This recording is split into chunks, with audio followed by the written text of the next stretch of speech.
ایک دوسرے کے ہم جنس یعنی ایک ہی طرح کے ہیں کہ برا کام کرنے کو کہتے اور نیک کاموں سے منع کرتے اور خرچ کرنے سے ہاتھ بند کیے رہتے ہیں۔ انہوں نے اللہ کو بھلا دیا تو اللہ نے ان کو بھلا دیا، بے شک منافق نافرمان ہیں۔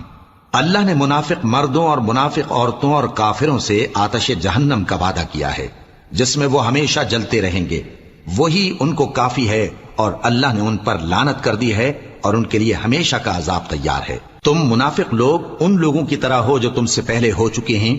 وہ تم سے زیادہ طاقتور اور مال و اولاد میں کہیں زیادہ تھے تو وہ اپنے حصے سے فائدہ اٹھا چکے، سو جس طرح تم سے پہلے لوگ اپنے حصے سے فائدہ اٹھا چکے ہیں اسی طرح تم نے اپنے حصے سے فائدہ اٹھا لیا، اور جس طرح وہ باطل میں ڈوبے رہے اسی طرح تم باطل میں ڈوبے رہے۔ یہ وہ لوگ ہیں جن کے اعمال دنیا اور آخرت میں ضائع ہو گئے اور یہی نقصان اٹھانے والے ہیں۔ کیا ان کو ان لوگوں کے حالات کی خبر نہیں پہنچی جو ان سے پہلے